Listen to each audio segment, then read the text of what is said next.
left side for the right side, then it must be the FinSide. Thank you, Solo D. Welcome to another episode of On the FinSide, here with Brian Catanzaro and Paul Picken. Follow us on social media, on Twitter, Facebook, subscribe to our YouTube channel, and tweet your questions to hashtag FinSideQ, and we'll read it on the air. Paul, the Dolphins and Seahawks face off here in Week 1. The Dolphins have won 4 of the last 5 matchups against the Seahawks, dating back to 1996. Quite a different story this time around. Seahawks are 10.5-point favorites in Seattle against the Miami Dolphins. Some news funneling out of Miami is Devontae Parker, wide receiver, and linebacker Jelani Jenkins are unlikely to play in this game, but Jelani's trying to return just in time. How does this change the matchup? Well, I know we had a segment earlier this week with Keith Myers. We talked a little bit about Seattle's tight end situation, the fact that Jimmy Graham may not play. And I think that that's the best case scenario if Jelani Jenkins isn't out there, because he and Kiko are both good in coverage, but really taking Jelani out of that equation. I'm glad that it's in a scenario where the starting tight end may be out as well. So, I mean, that does have some effect, and it'll be interesting to see what Spencer Paysinger, who's rumored to be the starter if that does occur, what he's able to do out there, because I don't have a huge amount of faith in him. I'd really prefer to see one of these young guys play like Neville Hewitt. On the other side of the ball, it means Leonte Carew or Jakeem Grant or even newly acquired Justin Hunter are going to have to step up, because, let's face it, Seattle's secondary, while it may not be what it once was, they still have Richard Sherman and some good safeties. They're going to need to step up their game, and they're going to get a big test in either their first NFL regular season action or their first along the lines for trying to recover their career. So between those 3 guys, somebody's going to have to step into those shoes if Parker's not ready to go. Yeah, somebody is going to have to be ready. It is Dolphins need all the help that they can get and all the talent they can get in the Seahawks game. Really started liking the look of Devontae Parker, Kenny Stills, and Jarvis Landry in those 3 wide receiver sets. Now the question is, who is going to fill that third receiver role, and where is Jarvis Landry going to line up if it is in one particular spot? My hope is that you've got Kenny Stills on the other side going one-on-one either against Jeremy Lane or Deshaun Shedd, who are bigger cornerbacks, and Kenny Stills can potentially shake a little bit of coverage. You keep Jarvis Landry in the slot where he's best. And then on the outside, I am hoping that the Dolphins do put Justin Hunter out there, very simply because he has the size and speed matchup or he does have the size and speed profile that really helps out. Even if he goes up against Richard Sherman, then even if Justin Hunter does not catch a pass the entire game, even if he provides that threat, I think that that's something that the Dolphins could find attractive. Keeps Stills and keeps Landry in their current spots. There's that, and that's really my top matchup, Paul, that I'm looking at, those 3 wide receiver sets. You've got Deshaun Shedd, you've got Richard Sherman, and you've got Jeremy Lane at that cornerback spot. So what is your top matchup looking at this matchup against the Seahawks? Well, for me, it stems back to the preseason a little bit and carry over to the regular season. I know Jamon Bushrod just got named the starter at right guard officially, beating out Billy Turner and Dallas Thomas. But I know we had some concerns watching him throughout the preseason when he lined up at right guard. The fact that he didn't look comfortable, the fact that he got pushed back a little bit at times, facing off against some bigger, stronger people in the middle than he's used to being a former tackle. He's going up against a big mountain of a guy that some Dolphin fans will remember in Tony McDaniel. And he may get pushed back a little bit. And that's really a big key along that offensive line, is whether or not Jamon Bushrod can sustain the power to really play inside that right guard spot, or if they're going to need to turn to Billy Turner at some point during this game. I still think it's stupid not to start Billy Turner at right guard, because Turner has 2 years left on his contract. Bushrod's probably going to be a one and done.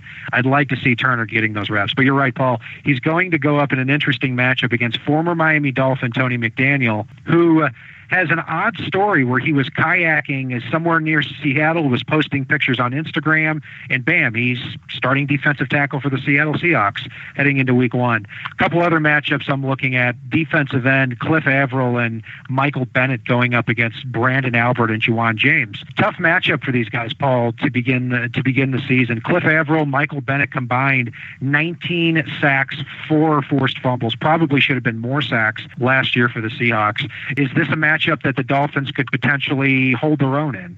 Potentially, yes. I mean, Brandon Albert, when healthy, let's face it, he is a Pro Bowl left tackle. I think some of those sacks, while I'm not to disrespect those guys, are a result of really the Seattle secondary, because they give them a little extra time to get to the quarterback. One thing that Miami can do in this game, and the only thing I'm going to recommend that they do with Jordan Cameron in this game, is we saw in the third preseason game, Miami ran a lot of tight end trap plays, where essentially the left tackle or the right tackle would let the defensive end come free. Meanwhile, the tight end was actually lined up in the backfield, skated along the back of the offensive line, and blindsided the defensive end. You start running a few plays like that, even if it only starts slowing the defensive end down for a half a second, that's something that puts them a little bit on their heels and can give you a little extra time back there.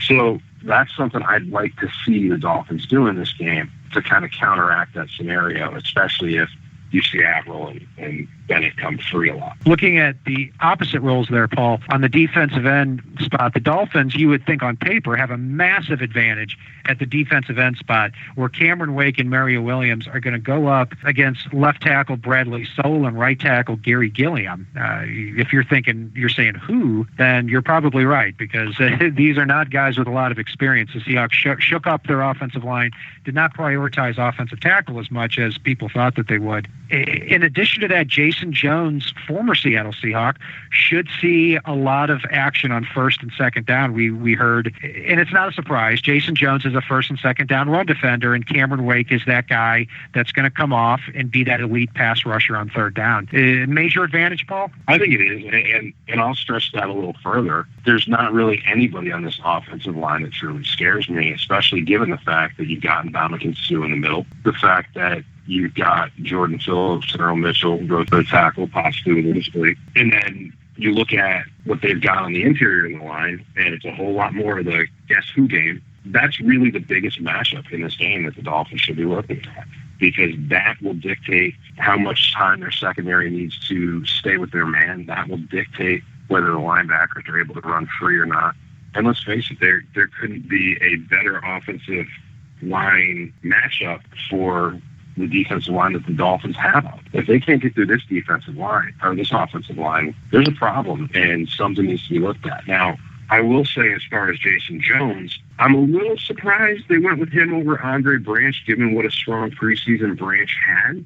But I think we'll see a little flavoring at Branch as well, especially given something that we talked about with Keith this week in terms of Russell Wilson and his mobility, his ability to wear down defensive lines, and that's where that depth along the Dolphins' defensive line, as well as keeping Cam Wake fresh, are going to come in so huge in this game.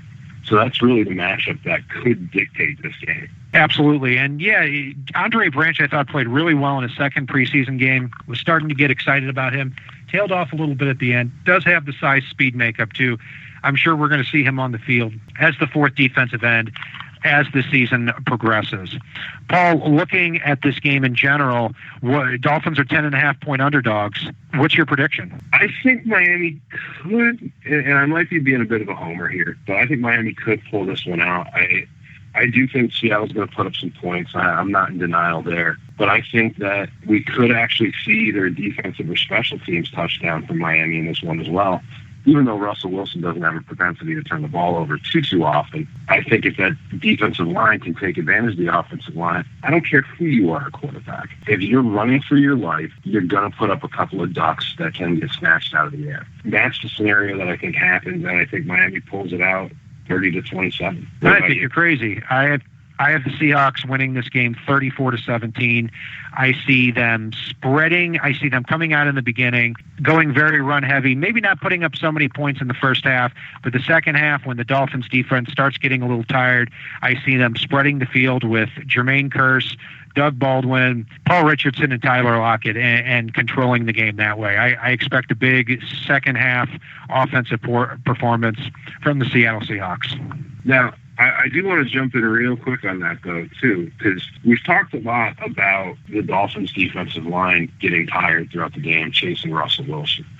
When we look back at what Miami did in the preseason with that quick up-tempo offense, we saw even in a first quarter where Dallas's defensive line started getting gassed, where Atlanta's defensive line and defensive backfield and everything else started getting gassed with Miami's up-tempo approach.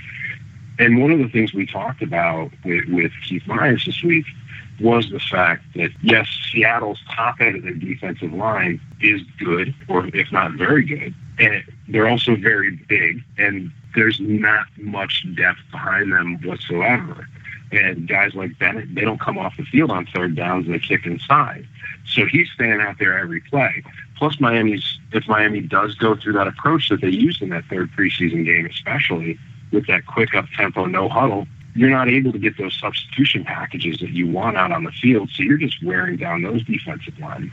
So, I mean, we could see a scenario, too, where Miami does the exact thing to Seattle that we see Seattle do to so many other defensive lines, whereas Miami's depth along the defensive line is a huge strength in this game. And that could come into play in the reverse as well. So, I don't know. We could see the actual opposite of what a lot of people expect from a typical Seattle game. We will see. The Dolphins head into this game 10.5-point underdogs. The Seahawks, great record at home over the last several years. It's one of the most difficult places, if not the most difficult place, to play in the NFL. Follow us on Twitter, on Facebook, subscribe to our YouTube channel, or tweet hashtag FinSideQ on Twitter, and we'll read your comment live on the air. Solo D, go ahead and take us home. It ain't the left side or the right side, then it must be the FinSide. It ain't the left side or the right side, then it must be the FinSide. Listen, Dolphins fans across the land all tuning in to see what Brian, Cat, and Paul about to do again. We rep our team, you can't change, stop, or ruin it. All we need is to figure what to do to win. Fins Radio, live and direct. Win or lose, we're showing up for every contest. No puppet talk, it's all raw and unfiltered. Voice of the fans when the season looks peculiar. Rockin' aqua orange over here, then you familiar. Every week they coming through our speakers to fulfill the crave we have to hear about our team and all the latest news. Vets the rookies trying to make the team, paying dues. Current players and alumni interviews. City to city, state to state, follow the moves. Call the hotline, Dolphins talk set to go. Best sports team and show all across